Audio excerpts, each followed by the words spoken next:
তাফসীরের আলোচনা হুজুর নূর সাল্লাল্লাহু আলাইহি ওয়াসাল্লামের সুন্নাহর আলোচনা দয়াল হাবিব নবীজির পবিত্র জীবন থেকে নবীর আহলে বায়ত পাক পাঞ্জাতন খুলাফায়ে রাশিদিন সাহাবায়ে কেরাম আজওয়াজে মুতাহহারা সর্বোপরি আল্লাহ সুবহানাহু ওয়া তাআলার মাহবুব আউলিয়াগণের শান মান জীবন চরিত্র তরিকা তাদের আখলাক চলাফেরা ওঠা বসা এই সমস্ত কিছু আলোচনা নবীর মিলাদ ও কিয়ামের এই পবিত্র মাহফিলে আমাদেরকে আসার বসার কিছু কথা বলার কিছু কথা শোনার তৌফিক দিয়েছেন। সেজন্য আমরা সকলেই মহান রব্বুল আলামিনের দরবারে শুকরিয়া আদায় স্বরূপ অন্তরে অন্তঃস্থল থেকে একবার পড়ে নেই আলহামদুলিল্লাহ।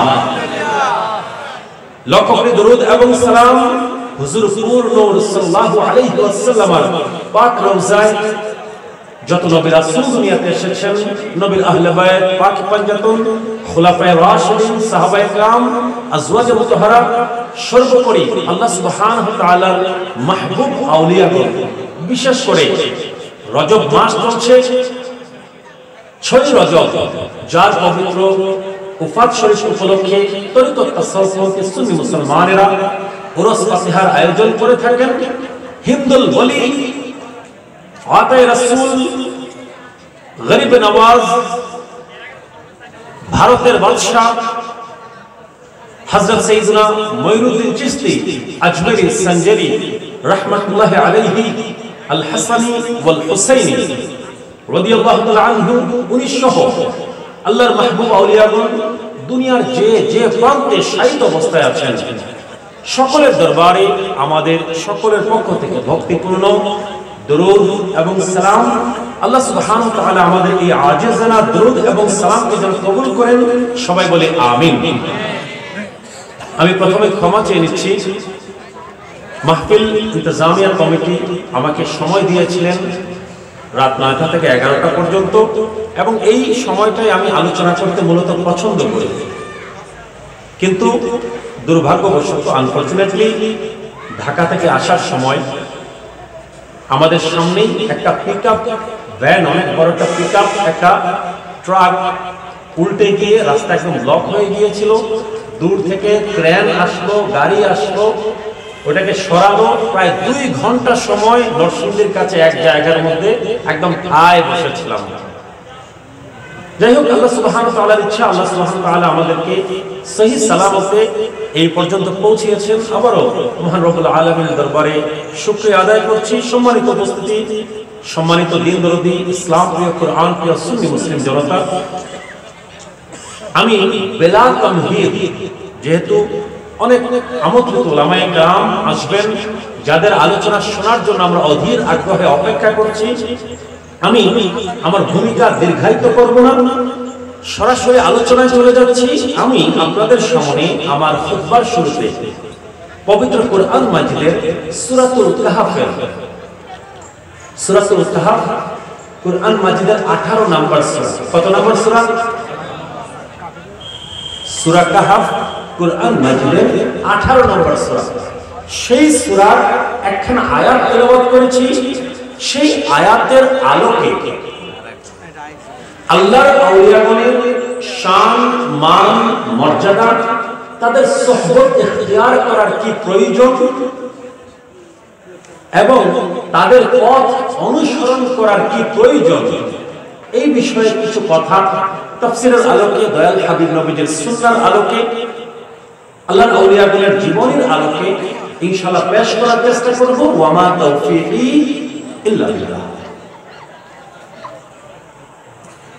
আল্লাহ সুবহানাহু ওয়া তাআলা, প্রথমে আমরা এই আয়াতের শাব্দিক অর্থ একটু জেনে নেব, তাফসীরের দিকে পরে যাব, বিশদ ঘটনার দিকে পরে যাব। আগে আমরা এই আয়াতের অর্থ জেনে নেব। আল্লাহ সুবহানাহু ওয়া তাআলা বলছেন, বা'দা আউযু বিল্লাহি মিনাশ শাইতানির রাজীম। মূল আলোচনায় যাওয়ার আগে 3টা মিনিট আপনাদের উদ্দেশ্যে কিছু কথা বলতে চাই। আমরা ইদানিং খুব বেশি মুর্শিদি গানের তালে জিকিরের মধ্যে আমরা বেশি মজে গেছি। আমার কথা আপনারা বুঝতে পারছেন? আমরা যেই পরিবারের, আমাদের সৈয়দ বাড়ির খানকাগুলোতে মুর্শিদি গানের তালে জিকির হয়েছে হবে, হচ্ছে, আমরা করি, কোনো অসুবিধা নাই। কিন্তু একটা জিনিস আমাদেরকে বুঝতে হবে, ওয়াজ মাহফিল হচ্ছে তাফসীরের আলোচনা বোঝার জায়গা। ওয়াজ মাহফিল হচ্ছে নবী করিম সাল্লাল্লাহু আলাইহি ওয়াসাল্লামের সুন্নাহ, নবীজির জীবন, নবীজির আদর্শ, সাহাবায়ে কেরাম, খুলাফায়ে রাশিদিন, নবীর আহলে বায়ত, পাক পাঞ্জাতন, আল্লাহর আউলিয়াগণ, তাদের জীবনী, তাদের শিক্ষা, তাদের তরিকা, তাদের সম্পর্কে আমাদেরকে জানতে হবে। তো ওয়াজ মাহফিলের লক্ষ্য এবং উদ্দেশ্য কিন্তু সেইটা, ঠিক না? আমাদের পীর ও মুর্শিদের দরবারে যখন যাব, তাদের খানকাতে মুর্শিদ গানের তালে জিকির হবে, তাসবিহ তাহলিল হবে, সব আমরা করব। কিন্তু আমরা ওয়াজ মাহফিলের মূল যে লক্ষ্য এবং উদ্দেশ্য, সেটা যেন কখনো না ভুলি। আরেকটা কথা বলতে চাই,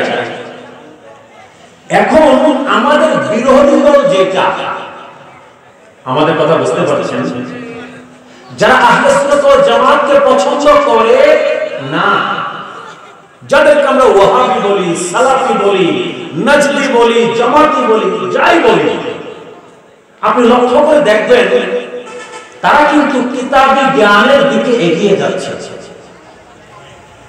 আর আমরা একটু কিতাবি জ্ঞানের দিকে একটু আমরা পিছিয়ে থাকছি। মনে রাখবেন, খুব কঠিন একটা সময়, এই সময়ের মধ্য দিয়ে আমরা যাচ্ছি। আমাদের সামনে যে সময়, এটা আরো কঠিন হবে। আপনার আমার সন্তান, আপনার আমার ছোট ভাই যখন কলেজ ইউনিভার্সিটিতে যায়, স্কুলে যখন যায়, বিভিন্ন মাদ্রাসায় যখন যায়, আহলে সুন্নাহ ওয়াল জামাতের আকীদাগুলোকে তাদের সামনে প্রশ্নবিদ্ধ করা হয় কিনা? তখন তারা যদি না জানে সুন্নিয়ত কি জিনিস, আহলে সুন্নাত ওয়াল জামাত কি জিনিস, তরিকত তাসাউফ কেন, নবীর শান, মান, মর্যাদা, নবীর আহলে বায়ত কি জিনিস, পাকে পাঞ্জাতন কি জিনিস, খুলাফায়ে রাশিদিনের কি মর্যাদা, সাহাবায়ে কেরামের কি মর্যাদা, পীর মুরিদি কেন, তরিকত তাসাউফ কেন, সুন্নিয়ত কেন, এই প্রশ্নগুলো যদি তারা না জানে, তাদের ঈমান কিন্তু কি কাঁপাকাঁপি শুরু হয়ে যাবে, ঠিক না?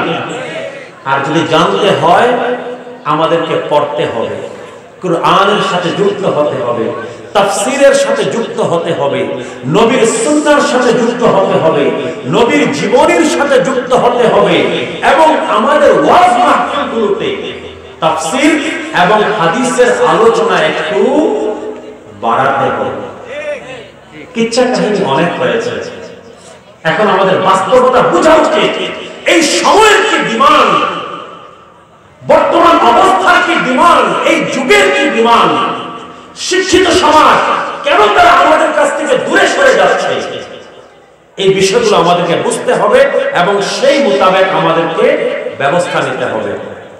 আবেগকে একটু পেছনে রেখে একটু বিবেক আমাদেরকে বেশি খাটাতে হবে। আমার কথা বুঝতে পারছেন? আমরা শেষ পর্যন্ত ধৈর্য ধরে আমরা কথাগুলো শুনবো তো নাকি? ইনশাআল্লাহ।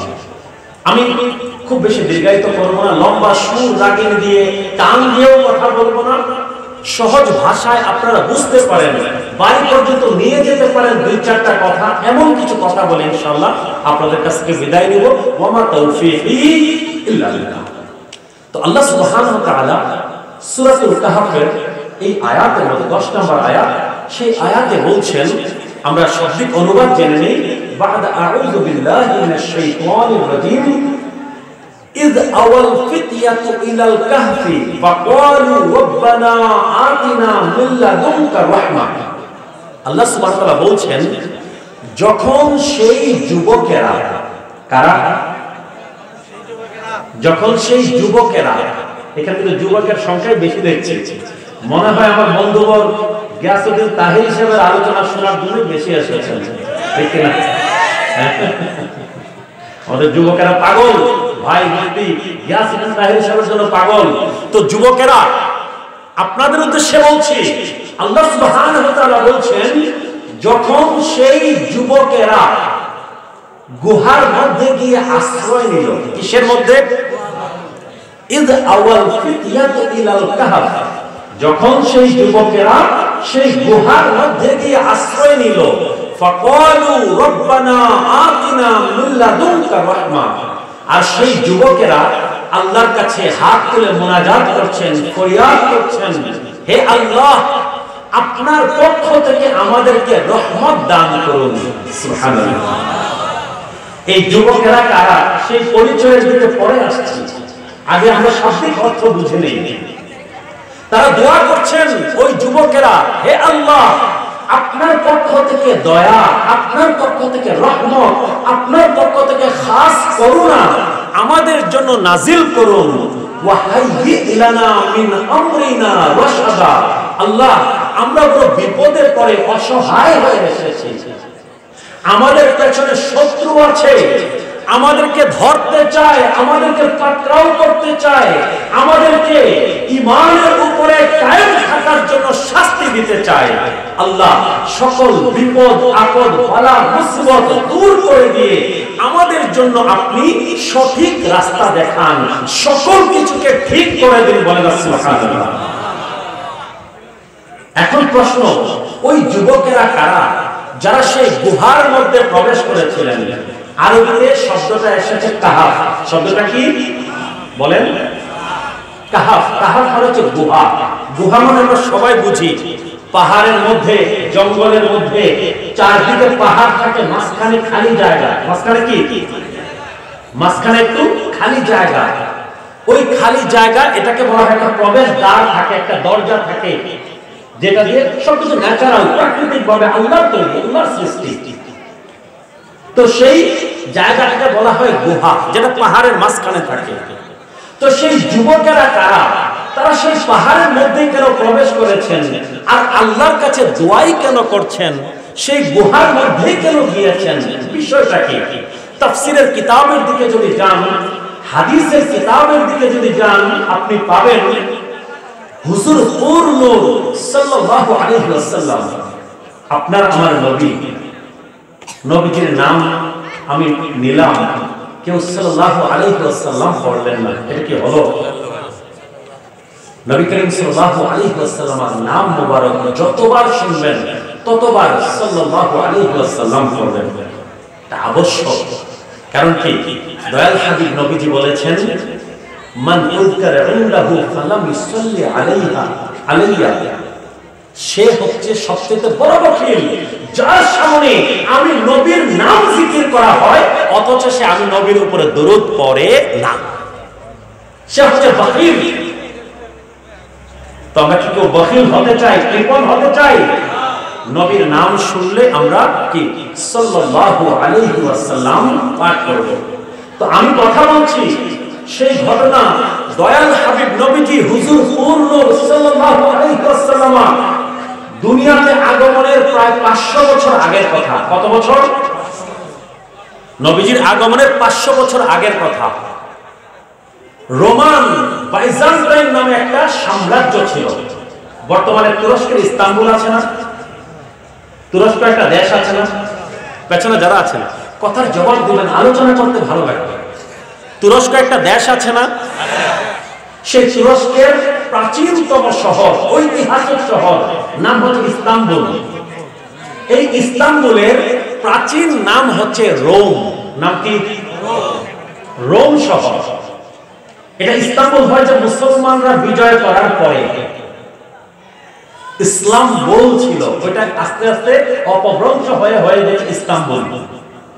রোম সেই শহরের যেই বাদশা ছিল, প্রবল পরাক্রমশালী বাদশা ছিল, তার সাম্রাজ্যের নাম ছিল বাইজান্টাইন। নাম কি ছিল? প্রবল পরাক্রমশালী সম্রাট ছিল, বাদশা ছিল। বাদশার নাম ছিল দাকিয়ানুস। নাম কি? সম্রাট দাকিয়ানুস, যার প্রবল প্রতাপে বাঘ এবং বকরি এক ঘাটে পানি খায়, এত পরাক্রমশালী ছিল। কিন্তু সে ছিল পত্তলিক ধর্মের। কোন ধর্মের? মানে কি? মূর্তি পূজা করে। কি করে বলেন? মূর্তি পূজা করে, বিভিন্ন মূর্তি বানায় নিজের হাতে, সেই মূর্তির পূজা করে, অর্চনা করে, সামনে প্রসাদ রাখে, সেই মূর্তির ইবাদত করে, সেজদা দেয়, বিশাল বড় প্রোগ্রাম হয়, পূজা মণ্ডপ সাজানো হয়, বিশাল উৎসব হয়, এইগুলো সে আয়োজন করে। তার রাজ্যের বেশিরভাগ মানুষও কি সেই পৌত্তলিক মূর্তি পূজারী। তো একবার সেই সম্রাট দাকিয়ানুসের নেতৃত্বে একটা বড় একটা কি পূজা মণ্ডপ সাজানো হলো, বিশাল বড় উৎসব, পশু বলি দেওয়া হচ্ছে দেবদেবীদের নামে, তারপর কি পূজা অর্চনা হচ্ছে, ইবাদত বন্দেগী হচ্ছে, নিজের হাতে বিশাল বিশাল মূর্তি বানানো হয়েছে। এখন হিন্দুদের মূর্তি দেখেন তো অনেক ছোট ছোট, তো আগের যুগে যে মূর্তি বানাতো কি বিশাল বড় বড় মূর্তি, সেজদা করছে, ইবাদত করছে, পূজা অর্চনা চলছে, বিশাল বড় উৎসব রাজ্যের মধ্যে। কিন্তু সেই রাজ্যের সম্রাট দাকিয়ানুসের মেয়ের জামাই কে?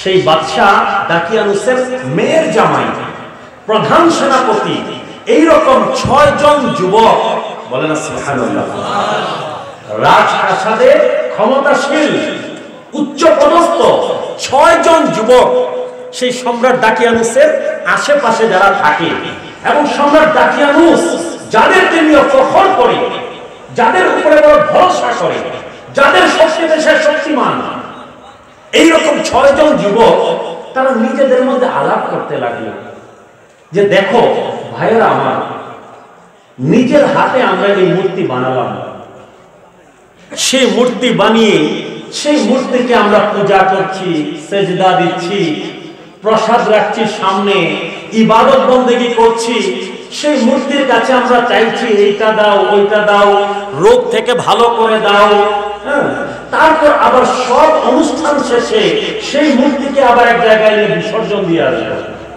ঠিক না? হয় না এরকম এখনো? তো ওই 6 জন নিজের মনে আলাপ করছেন, এটা কেমন মাহবুব, এটা কেমন মাহবুব, নিজের হাতে বানালাম, আবার নিজেরাই চেষ্টা করি, ইবাদত করি, আবার নিজেরাই নিয়ে এক জায়গায় ফেলে আসি, নদীতে, সমুদ্রে, সে বাধা দেওয়ার কোনো ক্ষমতাই তার নাই। এইটা তো কোনো মাহবুদ হতে পারে না, তার কোনো ক্ষমতাই নাই। তার কি বলেন? কোনো ক্ষমতাই নাই। যিনি আমার মাহবুদ হবেন তিনি তো হবেন সর্বশক্তিমান, ঠিক না? যিনি আমার মাহবুদ হবেন তিনি হবেন সর্বশক্তিমান। ওই 6 জন যুবক রাজসভার প্রধান সেনাপতি, রাজার মেয়ের জামাই, এরকম 6 জন আমির উমরা টাইপ, তাদের অন্তরের মধ্যে আল্লাহ সুবহানাহু ওয়া তাআলা হেদায়েত ঢুকিয়ে দিলেন। তারা বললেন না, এটা কখনো সত্য ধর্ম হতে পারে না। তার সত্য ধর্মের খুঁজে বের হয়ে গেলেন, খুঁজতে খুঁজতে সত্য ধর্ম কোথায় পেলেন? তখন জামানা ছিল হযরতে ঈসা আলাইহিস সালাতু ওয়াস সালাম। কার জামানা? দয়াল হাবিব নবীজি দুনিয়াতে আগমনের আগে ঈসাই ধর্ম, খ্রিস্টান ধর্ম ছিল হকের উপরে, ঠিক না? তাদের কাছে ইনজিল কিতাব আছে। কোন কিতাব বলেন? ইনজিল কিতাব, যে কিতাব ঈসা আলাইহিস সালাতু ওয়াস সালামের উপরে নাযিল হয়েছে। খুঁজতে খুঁজতে তারা সেই ঈসাই ধর্মের খোঁজ পেয়ে গেলেন, খ্রিস্টান ধর্ম তারা কবুল করে ফেললেন, ঈসা আলাইহিস সালামের ধর্ম কবুল করে ফেললেন, ইনজিল কিতাব তারা পেয়ে গেলেন। তারা রোম সাম্রাজ্যে ফিরে আসলেন, এসে নীরবে নিভৃতে ঈসাই ধর্ম অনুযায়ী আল্লাহর ইবাদত করেন। তারা কি আর মূর্তি পূজা করেন? ঈসাই ধর্ম অনুযায়ী আল্লাহর ইবাদত করেন, ইনজিল কিতাব পাঠ করেন। তারা চাচ্ছেন সবকিছু গোপন থাকুক, কিন্তু এগুলা কি আস্তে আস্তে গোপন থাকে?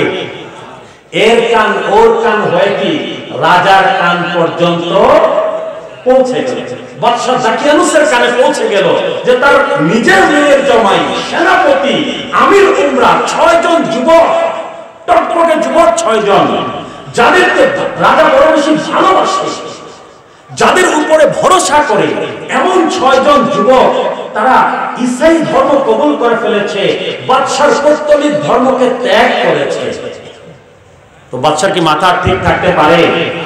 বাদশার মাথা আর ঠিক নাই। বলল, কে কোথায় আছো? বিশাল বড় সৈন্য বাহিনী পাঠিয়ে দিল, এই 6 জনকে যেখান থেকে পারবে সেখান থেকে ধরে নিয়ে আসো। খবর ওনাদের কাছে পৌঁছে গেল। আমি সংক্ষেপ করে দিচ্ছি, আমার মূল উদ্দেশ্য এই ঘটনা বলা না, আমার মূল উদ্দেশ্য ভিন্ন কিছু, সেই দিকে যাচ্ছি। এই 6 জন যখন জানতে পারলেন যে বাদশা তাদের জন্য কি পরোয়ানা জারি করেছে, তারা কি করলেন? রাতের অন্ধকারে রোম শহর ছেড়ে কি বের হয়ে গেলেন। আস্তে আস্তে বর্তমানে জর্ডান একটা দেশ আছে না, জর্ডান আরব দেশ, সেই জর্ডানের বিশাল বড় এক পাহাড়ের কাছে আসলেন। দেখলেন সুন্দর একটা গুহা আছে এটার মধ্যে। তারা কি প্রস্তুতি নিলেন সেই গুহার মধ্যে প্রবেশ করবেন? বলেন সুবহানাল্লাহ। কি করবেন? সেই গুহার মধ্যে প্রবেশ করবেন। তো তারা যখন প্রবেশ করছেন 6 জন মানুষ, তাদের চেহারা দেখে ওই গুহার পাশে ওই পাহাড়ের উপরে ছাগল চড়াচ্ছিলেন একজন মেষ চালক, মেষ পালক, ছাগল রাখাল, তিনি কি ছাগল চড়াচ্ছিলেন। ওই 6 জন মানুষকে দেখে উনার বড় অন্তরের মধ্যে কি মায়া লেগে গেল যে এই মানুষগুলা কোনো সাধারণ মানুষ না। এই মানুষগুলা কি বলেন? কোনো সাধারণ মানুষ না। তাদের চেহারা থেকে কি নূর চমকাচ্ছে। সুবহানাল্লাহ। চেহারা থেকে কি,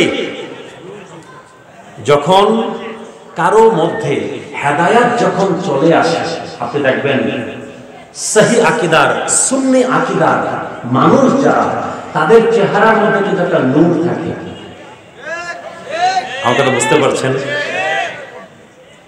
আর যদি বদ আকীদা হয়, ধবধবে সাদা চেহারা, কিন্তু দেখবেন কি একটা কিছু কিন্তু আছে, মন টানে না। আর যদি সুন্নি আকীদার হয়, তরিকত তাসাউফপন্থী যদি হয়, নবীর আশিক যদি হয়, নবীর প্রেমিক যদি হয়, নবীর আহলে বাইতকে যদি ভালোবাসে, পাকে পঞ্জাবকে যদি ভালোবাসে, খুলাফায়ে রাশিদিন, সাহাবায়ে কেরাম, আল্লাহর আউলিয়াগণের পথের পথিক যদি হয়, চেহারা যদি একটু কালো যদি হয়, দেখবেন তার চেহারার মধ্যে নূর ভাসছে। এটা কিসের নূর? এটা হেদায়েতের নূর। এটা কিসের নূর? এটা হেদায়েতের নূর। তো ওই মেষ চালক তিনি দেখলেন যে এই 6 জন মানুষ এরা কোনো সাধারণ মানুষ না, এদের চেহারা থেকে এই হেদায়েতের নূর চমকাচ্ছে। ওই মেষ চালক গেলেন পাশে গিয়ে বললেন, আপনারা যদি অনুমতি দেন, আমার মনে হচ্ছে আপনারা কোনো বিপদের পরে এই গুহার মধ্যে আশ্রয় নিচ্ছেন, তো আমিও আপনাদের সাথে থেকে আপনাদের খেদমত করতে চাই, আপনাদের খাদেম হিসেবে আপনাদের সাথে আমি থাকতে চাই। ওই 6 জন যুবক বললেন যে ভালো হয়েছে, আমরা তো এই এলাকা চিনি না, একজন পরিচিত কাউকে পাওয়া গেল, আসেন আপনি আমার সাথে, আমাদের সাথে আসেন। ওই মেষ চালকের সাথে ছিল একটা কুকুর। বলেন সুবহানাল্লাহ। ওই মেষ চালকের সাথে কি ছিল? আগের যুগে মানুষ যখন পাহাড়ের মধ্যে যখন মেষ চড়াতো, তো মেষ পালকে পাহারা দেওয়ার জন্য নেকড়ে বাঘ এসে যেন তাড়া না করে, এই জন্য সাথে একটা কুকুর রাখতেন। কুকুর ঘেউ ঘেউ করে কি সজাগ করে দিত যে আশেপাশে নেকড়ে বাঘ হামলা করেছে। ওই কুকুরের নাম ছিল কিতমির। কুকুরের নাম কি ছিল বলেন? কুকুরের নাম কি ছিল? কিতমির। ওই 7 জন হলেন, 6 জন ছিলেন যুবক, একজন মেষ চালক, মোট কয়জন? 7 জন। তারা গুহার ভেতরে প্রবেশ করবেন, ওই কুকুরও তাদের পেছনে পেছনে যাওয়া শুরু করলো। ওই কুকুরও কি তাদের পেছনে পেছনে যাওয়া শুরু করলো। তো তারা চিন্তা করলেন যে আমরা, আমাদের পেছনে সম্রাটের সেনাবাহিনী, ঠিক না? সম্রাটের সেনাবাহিনী আমাদের পেছনে পেছনে তাড়া করে আসছে। এখন আমরা যাব গুহার ভিতরে, কুকুরও যদি যায়, কুকুরের কাজই হচ্ছে ঘেউ ঘেউ করা। কুকুরের কাজ কি? ঘেউ ঘেউ করবে, আর সেনাবাহিনী বুঝে যাবে যে এটার ভিতরে কেউ মানুষ আছে, আমরা ধরা পড়ে যাব। তারা কি করলেন? কুকুরটাকে তাড়ানোর চেষ্টা করলেন, কিন্তু কুকুর তো নাছোড়বান্দা, আল্লাহর আউলিয়াগণের পেছন ছাড়বে না, পেছন পেছন আসতে লাগবে। তো আমরা কি করি? কুকুর যদি একটা পেছন পেছনে আসে, হাতের মধ্যে কিছু একটা নিয়ে ভয় দেখাই না, একটা পাথর, ছোট পাথর, নুড়ি পাথর নিয়ে ভয় দেখাচ্ছেন যে তুই চলে যা, তুই আমাদের সাথে থাকা আমাদের জন্য বড় বিপদের কারণ হতে পারে। ওই কুকুর যখন এই অবস্থা দেখলো, তাফসীরে কুরতুবীর মধ্যে এসেছে, কোন কিতাবে? তাফসিরে কুরতুবী, তাফসিরের বিখ্যাত কিতাব, সেই কিতাবের মধ্যে এসেছে ওই কুকুর আল্লাহর কাছে ফরিয়াদ করলো, আল্লাহ একটাবার আমার জবানটা খুলে দিন, আপনার ওলিদের সাথে আমি একটু কথা বলতে চাই। আল্লাহ সুবহানাহু ওয়া তাআলা দোয়া কবুল করলেন, কুকুরের জবান খুলে গেল। কুকুর তাদের উদ্দেশ্যে, আল্লাহর ওলিদের উদ্দেশ্যে, সেই 7 জনকে উদ্দেশ্য করে বলছে যে আমি ইন্নী উহিব্বু আউলিয়া আল্লাহিস সালিহিন, আমি ঘেউ ঘেউ করনেওয়ালা কুকুর না, নিশ্চয়ই আমি আল্লাহর আউলিয়াগণকে ভালোবাসি, আপনাদের খেদমতে থাকতে চাই, আমি ঘেউ ঘেউ করব না, বরং আমি আপনাদের খেদমতে পড়ে থাকব, আমাকে অনুমতি দিন আপনাদের সাথে আসা। কুকুরের যখন জবান খুলে গেছে তারা বুঝতে পারলেন যে এই কুকুরও কোনো সাধারণ কুকুর না। তারা বুঝলেন কি এই কুকুরও কোনো সাধারণ কুকুর না, ভেতরে প্রবেশ করতে দিলেন। তো সেই 7 জন আল্লাহর ওলি, কুরআন মাজিদের কথা সূরাতুল কাহফ একবার পড়ে দেখবেন, সরল অনুবাদ, তাফসীরেও যেতে হবে না। কুরআন মাজিদের বাংলা অনুবাদ যদি ধরে থাকে 18 নম্বর সূরা সূরাতুল কাহফের শুধু অনুবাদ করবেন, দেখবেন আল্লাহ সুবহানাহু ওয়া তাআলা বলছেন 309 বছর পর্যন্ত আল্লাহ সুবহানাহু ওয়া তাআলা সেই 7 জন আল্লাহর ওলিকে সেই গুহার মধ্যে ঘুম পাড়িয়ে রেখেছিলেন। কত বছর? আল্লাহ সুবহানাহু ওয়া তাআলা বলছেন যে এরা ছিল যুবক। কি ছিল? এই আল্লাহর ওলিরা ছিলেন যুবক। এক আয়াতে এসেছে, পরের আয়াতে আল্লাহ আবার বলছেন ইন্নাহুম ফিতয়াতুন আমানু বিরাব্বিহিম ওয়া জিদনাহুম হুদান। প্রথমে আল্লাহ বলেছেন এরা যুবক, পরের আয়াতে আবার বলছেন নিশ্চয়ই তারা ছিল যুবক। ইন্নাহুম ফিতয়াতুন আমানু বিরাব্বিহিম, যারা তাদের রবের উপরে ঈমান এনেছিল। সুবহানাল্লাহ। কি করেছিল? তাদের রবের উপরে ঈমান এনেছিল, আল্লাহর উপরে ঈমান এনেছিল। আল্লাহ সুবহানাহু ওয়া তাআলা বলছেন ঈমান আনার পর ওয়া জিদনাহুম হুদা, আমি আল্লাহ আমার পক্ষ থেকে তাদের হেদায়েত আরো বাড়িয়ে দিয়েছিলাম। মানে কি? তারা সাধারণ স্তরের মুমিন না, সাধারণ স্তরের মুমিন থেকে আরো এক ডিগ্রি কি উপরে উঠে গেছে। আল্লাহর পক্ষ থেকে বিশেষ হেদায়েত তাদের জন্য এসেছে। মানে কি? তারা আল্লাহর ওলি। তারা কি? তাফসীরের কিতাব ঘেটে দেখেন, কোন মুফাসসির বলেন নাই যে আসহাবে কাহফের এই 7 জন সদস্য তারা নবী কিংবা রাসূল ছিলেন, কেউ বলেন নাই। বলেছেন কি? তারা আল্লাহর অতি প্রিয় বান্দা, আল্লাহর ওলি ছিলেন। কিন্তু আল্লাহ সুবহানাহু ওয়া তাআলা বলছেন তারা যুবক ছিলেন। প্রিয় যুবকেরা, তরুণেরা, কিশোরেরা, মা ও বোনেরা যারা ঘর থেকে শুনছেন, যুবতী, কিশোরী, তরুণীরা, এগুলো আমাদের জন্য শিক্ষা। আজকে আমাদের যুবকেরা এবং তরুণেরা তারা কোন দিকে যাচ্ছে, কি করছে, আর আল্লাহওয়ালা যুবকদের কি করা উচিত? আল্লাহওয়ালা যুবকেরা কি করে আর আমরা কি করছি? আমার কথা বুঝতে পারছেন? আল্লাহ বলছেন যে আল্লাহওয়ালা যুবকেরা আল্লাহর উপরে ঈমান আনে, সৎকর্ম করে, হেদায়েতের উপরে থাকে, আল্লাহকে মানে, রাসূলকে মানে, কুরআনের উপরে থাকে, আমলের উপরে থাকে, আখলাকের উপরে থাকে, তাদের সৎ চরিত্র হয়। আর আমাদের যুবকেরা এখন কোথায়? মনে রাখবেন, যুগে যুগে পরিবর্তন এসেছে যুবকদের জেগে ওঠার কারণে।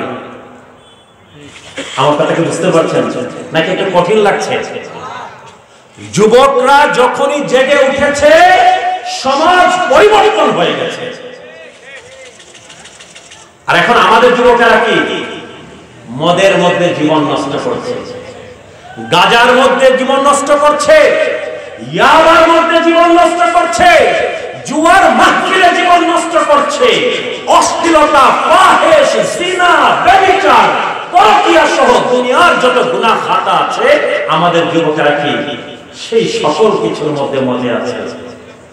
আল্লাহ ডাকছেন, যুবকেরা তোমরা হেদায়েতের পথে আসো, যুবকেরা তোমরা ইসলামের পথে আসো, যুবকেরা তোমরা কুরআনের পথে আসো, আমার রাসূলের আনুগত্য করো, আমার রাসূলকে মেনে নাও, আমার রাসূলের সুন্নাহ অনুযায়ী জীবন চালাও।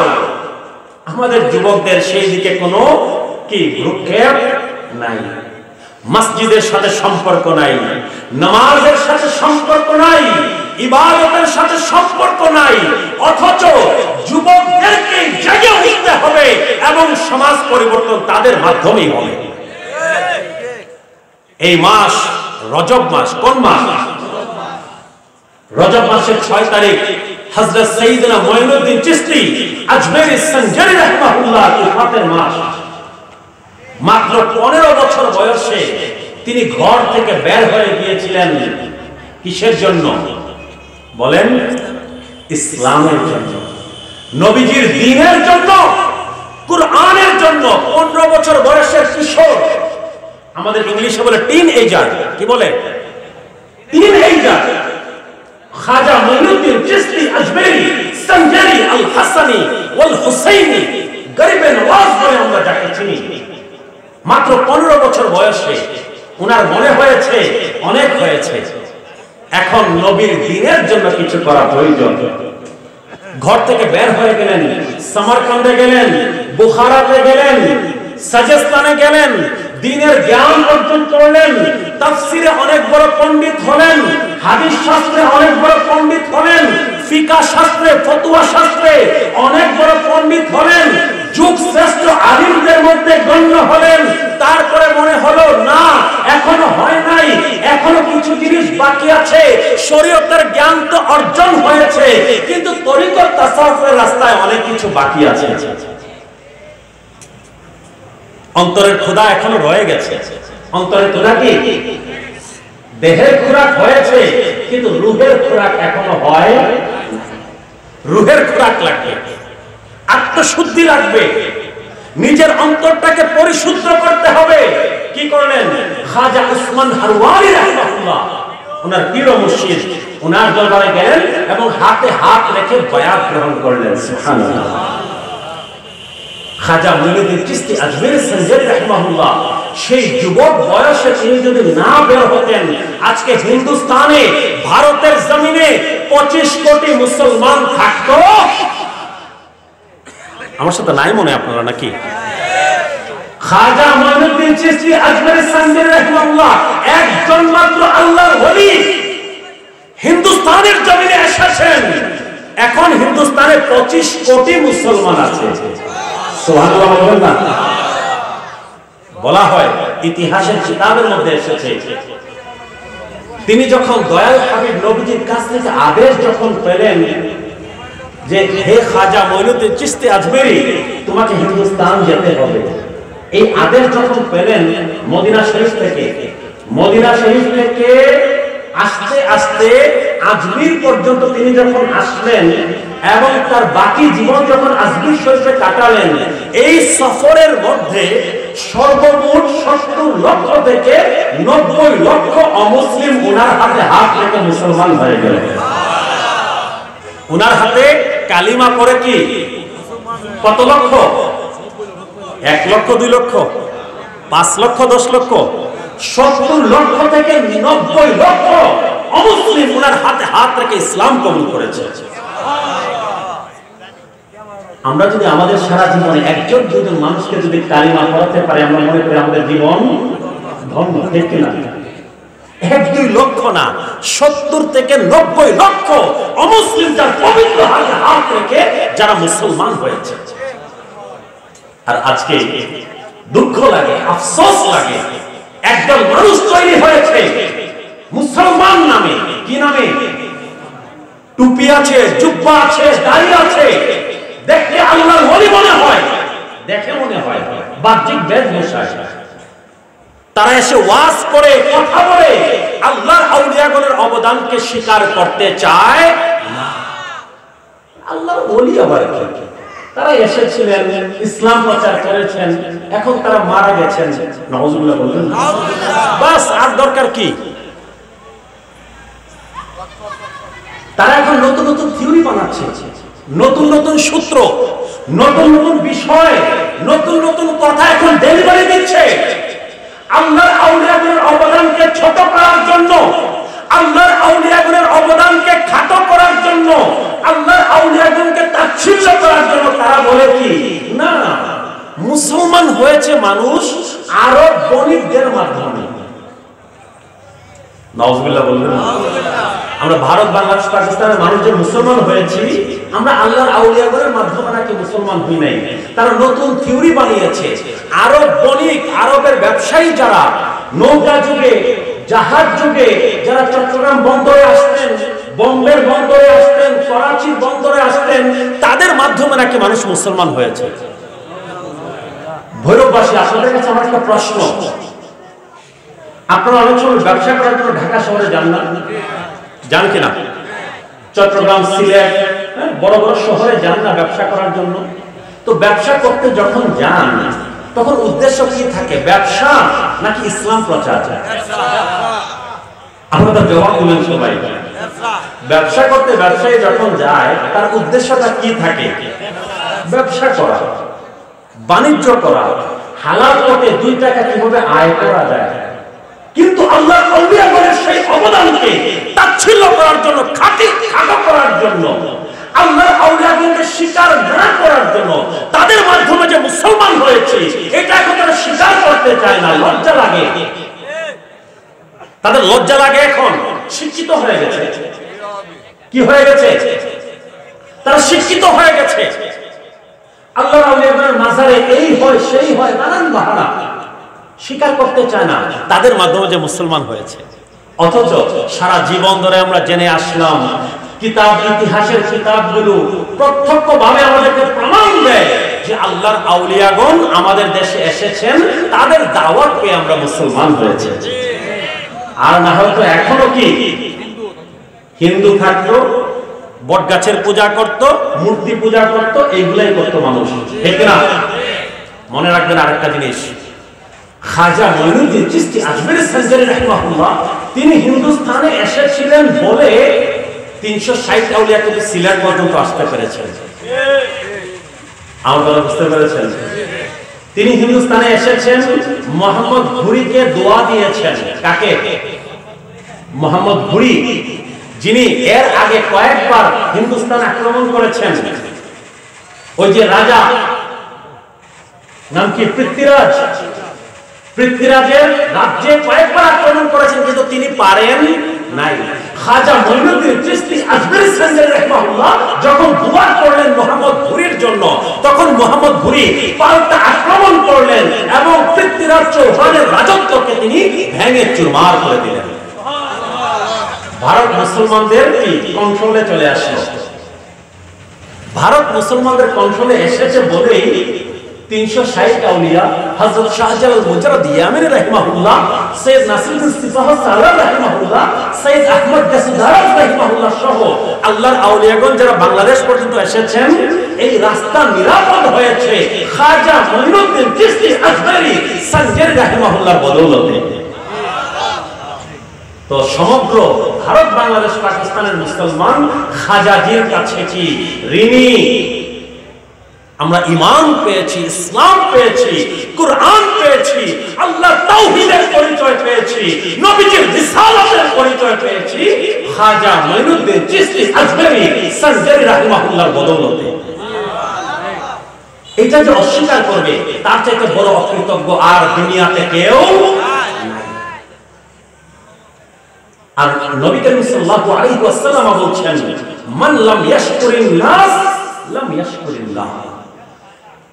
যে মানুষের কৃতজ্ঞতা আদায় করে না, সে আল্লাহর কৃতজ্ঞতাও আদায় করে না। আল্লাহর আউলিয়াগণের কৃতজ্ঞতা যদি কেউ আদায় না করে, সে আল্লাহর কৃতজ্ঞতাও সে আদায় করলো। আরেকটা কথা আপনাদের উদ্দেশ্যে বলে যাচ্ছি, যেহেতু মিশরের আল আজহার বিশ্ববিদ্যালয়ে 4 বছর পড়েছে। কোথায়?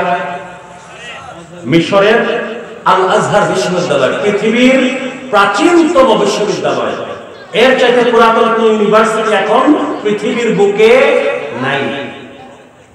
সেই দেশে, সেই ইউনিভার্সিটিতে প্রায় 7 লক্ষ ছাত্রছাত্রী আছে। কয় লক্ষ? আমরা যখন ছিলাম তখনকার কথা বলছি, এখন আরো বেড়েছে। এর মধ্যে 2 লক্ষ ছাত্রছাত্রী ছিল কি বিদেশি, মিশরের বাইরে। ভারত, বাংলাদেশ, পাকিস্তান, আফ্রিকার দেশগুলো Uzbekistan, Tajikistan, Azerbaijan, Malaysia, Indonesia, সারা পৃথিবীর 110টা দেশের মুসলমানেরা আল আজহার বিশ্ববিদ্যালয়ে পড়ালেখা করে। তো আমি 2004 সালে যখন মিশর যাই, যাওয়ার আগে আমি আমার শিক্ষিত আত্মীয় স্বজন সহ অনেকের কাছ থেকে শুনতাম যে পীর মুরিদি, তরিকত তাসাউফ, মিলাদুন নবী উদযাপন, উরস ফাতিহা, এই সকল কিছু শুধুমাত্র ভারত, বাংলাদেশ, পাকিস্তানে, আর কোথাও নাকি এগুলা নাই। নাউজুবিল্লাহ বলবেন না? সুন্নিয়ত, তরিকত তাসাউফ, আহলে সুন্নাত ওয়াল জামাতের আকীদা, ঈদ মিলাদুন নবী সাল্লাল্লাহু আলাইহি ওয়াসাল্লাম উদযাপন, উরস ফাতিহা করা, এইগুলো শুধুমাত্র এই আমাদের দেশগুলোতে, বাইরের দেশে, আরব দেশে সেগুলো নাই। পরে যখন আমি গেলাম মিশরে গিয়ে দেখলাম যে সৌদি আরব ছাড়া পৃথিবীর প্রতিটা দেশে আহলুস সুন্নাহ ওয়াল জামাতের আকীদার কাজ আছে।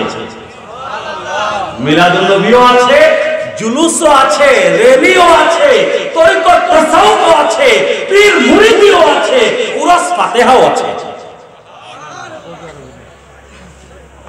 যখন আমার সাথে যারা পড়ে বিভিন্ন দেশ থেকে এসেছে, কেউ আফ্রিকা থেকে, কেউ বা উজবেকিস্তান, তাজিকিস্তান, কাজাখস্তান, আজারবাইজান থেকে, কেউ বা ইন্দোনেশিয়া, মালয়েশিয়া থেকে, এই দেশের আমাদের সাথে যারা পড়ালেখা করতো তাদের সাথে যখন আলাপ হলো, আমরা বলতাম, ভাই আমাদের দেশে আমরা ইসলাম পেয়েছি আল্লাহর আউলিয়াদের মাধ্যমে, সুফি তরিকার মাধ্যমে। তোমাদের দেশে ইসলাম নিয়ে কে গিয়েছেন? তোমাদের দেশে ইসলাম নিয়ে কে গিয়েছেন? তো সেনেগালের নাম শুনেছেন? কোথায় এটা? আফ্রিকাতে। যারা ফুটবল খেলা যারা দেখেন, সেনেগাল ফুটবল খেলা খুব ভালো। নাইজেরিয়া, চাদ, মালি, সোমালিয়া, এরকম অনেক দেশ আছে। তাদেরকে যখন জিজ্ঞেস করি যে তোমাদের দেশে ইসলাম কিভাবে গেল, তারা বলে তিজানিয়া তরিকা নামে এক তরিকা আছে, ওই তরিকার আল্লাহর ওলিগণ আমাদের দেশে দিয়েছেন, কালিমার দাওয়াত দিয়েছেন, আমরা মুসলমান হয়েছে। কেউ বলেন কাদেরিয়া তরিকার বরকত দস্তগীর রাহিমাহুল্লাহর কোন এক আওলাদ, তিনি গিয়েছেন আফ্রিকাতে, দিনের দাওয়াত দিয়েছেন, আমরা ইসলাম কবুল করেছি। উজবেকিস্তান, তাজিকিস্তান, কাজাখস্তান, আজারবাইজান, এই যে রাশিয়া ভেঙে যে দেশগুলো হয়েছে, তাদের সাথে যখন কথা বলি যে তোমরা ইসলাম কোথা থেকে পেয়েছো, তারা বলে সোহরাওয়ার্দিয়া তরিকার কোন একজন শায়েখ অথবা নকশবন্দিয়া তরিকার কোন একজন শায়েখ আমাদের দেশে গিয়েছেন, দ্বীনের দাওয়াত দিয়েছেন, আমরা সেই কালিমা পড়েছি, আমরা মুসলমান হয়েছি। ইন্দোনেশিয়া, মালয়েশিয়া সহ যত দেশের জিজ্ঞেস করি একই কথা, সুফি তরিকার মাধ্যমে আমরা ইসলাম পেয়েছি, আল্লাহর আউলিয়াদের মাধ্যমে ইসলাম পেয়েছি। আর এখন আমাদের দেশে কিছু মানুষ, মুসলমান নামে কিছু মানুষ পয়দা হয়েছে, আল্লাহর আউলিয়াদের অবদানকে তারা অস্বীকার করতে চায়, মানতে চায় না, নানান ভাবে ইনিয়ে বিনিয়ে আল্লাহর আউলিয়াদের অবদানকে কি অস্বীকার করতে চায়। বলে ঠিক আছে, বুঝলাম আল্লাহর আউলিয়ারা আমাদেরকে মুসলমান বানিয়েছেন, শেষ পর্যন্ত মানলেও তো জিয়ারত টিয়ারতের কি দরকার? কি বলে এত জিয়ারতে যাওয়ার কি প্রয়োজন? মাজারের মধ্যে এই হয় সেই হয়, শরীয়ত গর্হিত কাজকর্ম হয়, যে মানুষগুলো যায় এই মানুষগুলো শিরক করে, বিদআত করে, এই নানান বাহানা। এক কথায় কি আল্লাহর আউলিয়াদের জিয়ারতে তারা যাবে না? উদ্দেশ্য হলো এইটা, নানান বাহানা দেখায়। তো আমি তাদের উপর তাদের কাছে একটা প্রশ্ন রাখতে চাই, আপনি যদি কি কোন মানুষ কি করলো মাজারে গিয়ে, এইটার জন্য যদি আপনি আল্লাহর আউলিয়াদের জিয়ারতে যদি না যেতে চান, যেটা একটা সুন্নত কাজ, ঠিক কিনা? জিয়ারত করাটা সুন্নত না? কবর জিয়ারত, মাজার জিয়ারত সুন্নত না? নবী করিম সাল্লাল্লাহু আলাইহি ওয়াসাল্লামের পবিত্র জীবনী পড়ে দেখেন, বুখারী শরীফের হাদিস দেখেন, নবী করিম সাল্লাল্লাহু আলাইহি ওয়াসাল্লাম উহুদের যুদ্ধে যারা শহীদ হয়েছেন তাদের জিয়ারতের জন্য নবী করিম সাল্লাল্লাহু আলাইহি ওয়াসাল্লাম বাহ্যিকভাবে পর্দা করার মাত্র 1 মাস আগে, কতদিন? নবীজি বাহ্যিকভাবে পর্দা করার 1 মাস আগে নবী করিম সাল্লাল্লাহু আলাইহি ওয়াসাল্লাম উহুদের যুদ্ধে যারা শহীদ হয়েছেন তাদের মাজার জিয়ারত করতে গিয়েছেন এবং সেখানে খুতবা দিয়েছেন, বক্তৃতা দিয়েছেন। তো জিয়ারত কি নবী করিম সাল্লাল্লাহু আলাইহি ওয়াসাল্লামের সুন্নাত, নবীজির আদেশ, তোমরা জিয়ারত করো। কিন্তু তারা সেই জিয়ারতে বাধা দেয়, নানান কিছু তারা বলে যে মাজারে এই হয় সেই হয়, ওকে মানলাম, মাজারে যা হয় তার অনেক কিছুর সাথে আমরা কি একমত কি আমরা আহলুস সুন্নাহ ওয়াল জামাতের উলামায়ে কেরাম এগুলো বলেন কিনা যে মাজারে যে শরীয়ত বিরোধী কাজগুলো হয় এগুলো বন্ধ হওয়া উচিত, আমরা বলি কিনা? অবশ্যই আমরা বলি।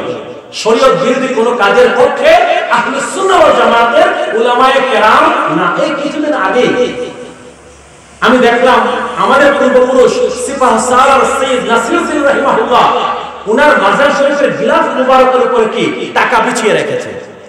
কি বিছিয়ে রেখেছে? আল্লাহর আউলিয়াদের জিয়ারতে আমরা যাই না? আপনার আমার টাকা কি আল্লাহর ওলিদের প্রয়োজন আছে? তাদের গিলাফ মুবারকের উপরে, তাদের মাজারের উপরে আপনি যে টাকা যে ছড়িয়ে দিলেন, ছিটিয়ে দিলেন, এটা কি আদব নাকি বেয়াদবি? সুস্পষ্ট বেয়াদবি। তো আল্লাহর আউলিয়াদের জিয়ারতে যাচ্ছেন ভালোর জন্য, সেখানে গিয়ে যে বেয়াদবি করে আসেন, ভালো করলেন না মন্দ? গুনাহ কামালেন নাকি সওয়াব? এই কাজগুলো আল্লাহর আউলিয়াদের শানে কখনো যায় না। তো আমরা এই কুসংস্কারের বিরুদ্ধে কথা বলি, উল্টাপাল্টা কাজের বিরুদ্ধে কথা বলি, কিন্তু তারা বলে কি না সেখানে যাওয়াই যাবে না, কারণ কি সেখানে উল্টাপাল্টা অনেক কাজ হয়। তো তাদের উদ্দেশ্যে আমার একটা প্রশ্ন, এখন কিছু মনে করবেন না সবাই, একটা প্রশ্ন রাখতে চাই আপনাদের উদ্দেশ্যে। বেশিরভাগ মসজিদের প্রথম কাতারের মধ্যে যে মানুষগুলোকে দেখি হয়তো সুদের ব্যবসার সাথে জড়িত, আর না হয় ঘুষের ব্যবসার সাথে জড়িত, ঘুষের কারবার, সুদের কারবার, মদের কারবার, দুর্নীতির টাকা লুটপাট করে যারা বড়লোক হয়েছে, এই মানুষগুলো তাকে মসজিদের প্রথম কাতারে। এই জন্য কি আল্লাহর মসজিদ আমরা ছেড়ে দিব? ওইখানে কোন মানুষ কি করে না করে আমাকে যেতে হবে, 5 ওয়াক্ত নামাজ আদায় করতে হবে, জামাত আমাকে আদায় করতে হবে, আমার উপরে ফরজ। ওইখানে কোন মানুষ কি করলো দেখি না, এটা আমার দেখার প্রয়োজন আছে? তো আল্লাহর আউলিয়াদের দরবারে মূর্খ কিছু মানুষ শরীয়ত বর্হিত কোনো কাজ যদি করে, এর মানে এই নয় যে আপনি ফতোয়া দিবেন আল্লাহর আউলিয়াদের মাজার জিয়ারতে যাওয়া যাবে না। এই ফতোয়া যদি দেন তাহলে দয়াল হাবিবী নবীজির সুন্নতের বিরুদ্ধে আপনি সুস্পষ্ট অবস্থান নিচ্ছেন। নবীর সুন্নতকে জিয়ারত করা আর আপনি বলছেন জিয়ারত না করা। আপনাদের মাথার মধ্যে কিছু সমস্যা আছে, এবং এই সমস্যাগুলো কারা ঘটিয়েছে তা আমরা জানি। বিলিয়ন বিলিয়ন ডলার সৌদি আরব থেকে খরচ করা হয়েছে, পেট্রোডলার। আপনাদের মাথায় এই জিনিসগুলো ঢুকানো হয়েছে আল্লাহর আউলিয়াগণ থেকে দূরে থাকার জন্য। এক দুই দিনের বিষয় না, গত 30, 40, 50 বছরে বিলিয়ন বিলিয়ন ডলার খরচ করা হয়েছে। প্রত্যেক এলাকায় এলাকায় মানুষকে কি এজেন্ট বানানো হয়েছে, সেই এজেন্টরা কল কায়দা করে আপনার মাথার মধ্যে ঢুকিয়ে দিয়েছে আল্লাহর আউলিয়ার কাছে যাওয়ার প্রয়োজন নাই, নবীর সম্মান এত কিছু বলার প্রয়োজন নাই, মিলাদ কিয়ামের প্রয়োজন নাই, শবে বরাতের প্রয়োজন নাই, নাই নাই বলতে বলতে এখন আর কিছু লাগছে না। নাই নাই বলতে বলতে কি কিছুই আর লাগছে না। যাক, প্রাসঙ্গিক একটা কথা বলি আপনাদেরকে। কিছুদিন আগে 31 রাত্রে গেছে না, ঢাকা শহর সম্পর্কে যারা জানেন তারা বলতে পারবেন, বছরের ইংরেজি বছরের শেষ দিন রাত 11:30 থেকে শুরু হয়েছিল আতশবাজি। কি শুরু হয়েছিল? আতশবাজি। রাত 11:30 থেকে আতশবাজি শুরু, ঠাস ঠুস আওয়াজে ঘুমানোর কোনো অবস্থা নাই। রাত 1টা পর্যন্ত আতশবাজি চলেছে। আগে তো দেখলাম 12টা বাজতে শুরু হতো, এখন আধা ঘন্টা আগে শুরু হয়ে যায়। 2-3 বছর আগে আমি আমার মেয়েটা গ্রামের বাড়িতে থাকে, সাধারণত বার্ষিক পরীক্ষা শেষ হলে গ্রামের বাড়িতে চলে যায়। আমার মেয়েটা ঢাকায় ছিল, 3-4 বছর আগের কথা, ঘুমিয়ে আছে। ঘুমের মধ্যে 3-4 বার সে ক্যাপে ক্যাপে উঠছে এই বোমাবাজির আওয়াজে, আতশবাজির আওয়াজে। এখন আবার নতুন ফ্যাশন যোগ হয়েছে, ফানুস উড়ায়। কি উড়ায় বলেন? দেখছেন না, ওই যে একটা কাগজের তৈরি একটা গোল একটা জিনিস আগুন লাগায়, এটা উড়ে হাজার হাজার। এই ফানুসের কারণে অগ্নিকাণ্ড ঘটছে, অগ্নিকাণ্ডের ঘটনা ঘটছে। বোমাবাজি করেন, আতশবাজি করেন, ফানুস উড়ান 31st নাইটে। কারা করে? অমুসলিমরা। মুসলমানের সন্তান আর 31st নাইটে বছরের শেষ রাত্রিতে কত শত হাজার মুসলমান মেয়ে ইজ্জত হারাচ্ছে এক আল্লাহ জানেন। নিজের সম্ভ্রম বিলিয়ে দিয়ে আসছে ডিজে পার্টি, আর সেই পার্টির নাচ, ডিস্কো পার্টির নাচ, নাচের পর মদ, শরাব, নানান অপকর্মের মধ্যে কে যে কখন